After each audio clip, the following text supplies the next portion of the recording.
This is Northport Now, where we bring you everything happening in and around our city. From road work to ways to engage with us, we've got you covered. Here's what you need to know this week.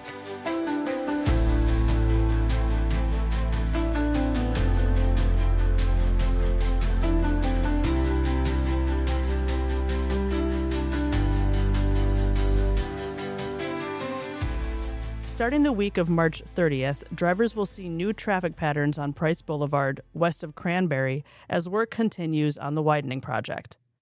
Between the Blue Ridge Waterway and Selford Boulevard, traffic will shift to the north side of the road. This lets crews start building new eastbound lanes, and the setup will stay in place until that work is finished. At the McCaughey Waterway, traffic will move onto a temporary bypass road next to Price Boulevard. This keeps traffic moving while the culvert under the road is replaced. No full detours are expected, but the setup will last for roughly 7 months. These upgrades are part of improving drainage and resilience along Price Boulevard. For updates or to sign up for alerts, visit northportfl.gov/price. North Cranberry Boulevard from Lucaya Avenue to Berry Road is currently under construction, and it's getting more than a simple repaving. The base of the road, built in 1970, has weakened over time and was badly damaged when Hurricane Ian flooded the area in 2022.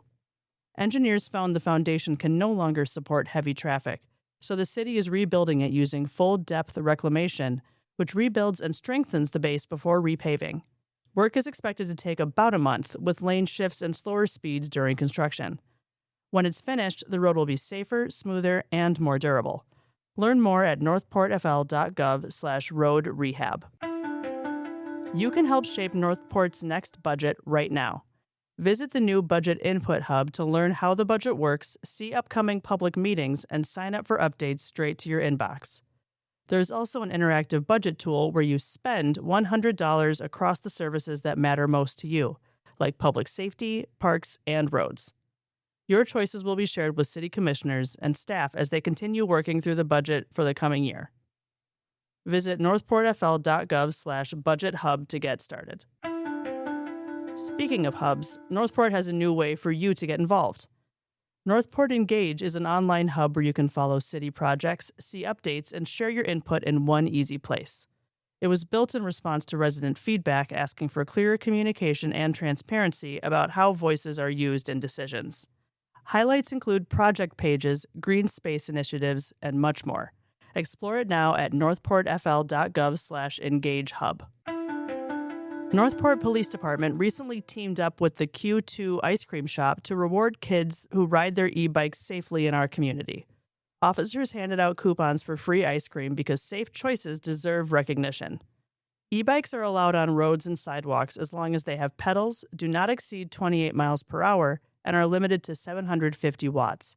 But of course, always use common sense and courtesy when sharing the sidewalks with bicycles and pedestrians. Learn more about the rules at northportfl.gov/pedestrian vehicles. Welcome to this week's segment of Commission Meeting Highlights. We'll focus on notable items from the most recent City Commission meetings and discuss what these decisions mean for you. We have City Manager Jerome Fletcher with us to help break down some items. Jerome, thanks for being here as always. Thank you for having me, ma'am. So let's talk about a presentation that was given at the March 24th regular meeting. The city's Social Services Division shared updates about their Northport and Nonprofits United program, or NP Squared for short. I know this is a program near and dear to your heart, so can you tell us a little bit about it and why it's so important for Northport? Absolutely. So in our budget each year, we set aside funding so that we can help nonprofits with their operational missions. They need our help. They are servicing the same community that we are, and we want to partner with them so that we can help extend and expand our reach. So they gave their annual report, which was very exciting. The energy was off the chart. And, it just makes you feel good knowing that, the ones who apply for the program, and they're various throughout the city, they apply and then they get what they need to help them service, our citizens. And to me, that's amazing.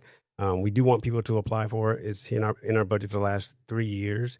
And we think that we're making an impact directly on the community with the program. And we've already seen it working in the community with places like the Loveland Center, United Way, and Awaken Church. So if you know a nonprofit that could benefit from this program, you can go to northportfl.gov/NP2.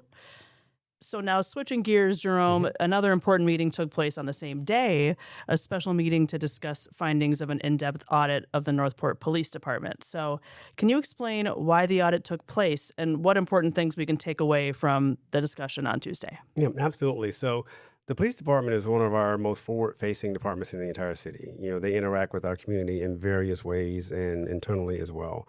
So going through their process of how they conduct their law enforcement, it was necessary for me to have someone who was independent of the city, who does this for a living and could give a lot of logical feedback on how we were doing as an agency.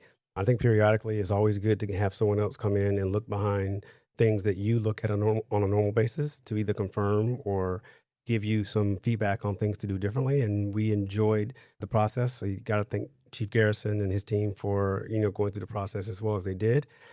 I believe that CPSM, they gave the recommendations they did, and some of them we were already have put in place. Some were put in place before the report was done. Some of them we agree with, we are going to work on, and others didn't work for us in our city or region, which is natural as well.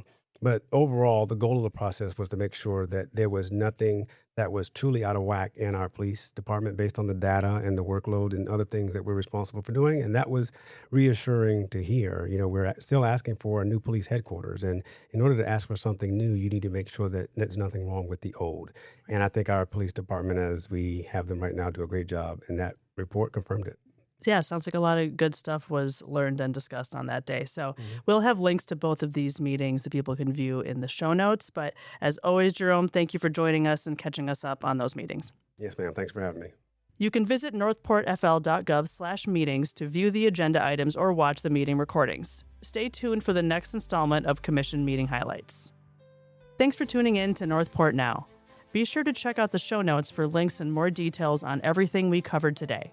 Have a great week, Northport, and don't forget to stay informed, stay engaged, and stay connected.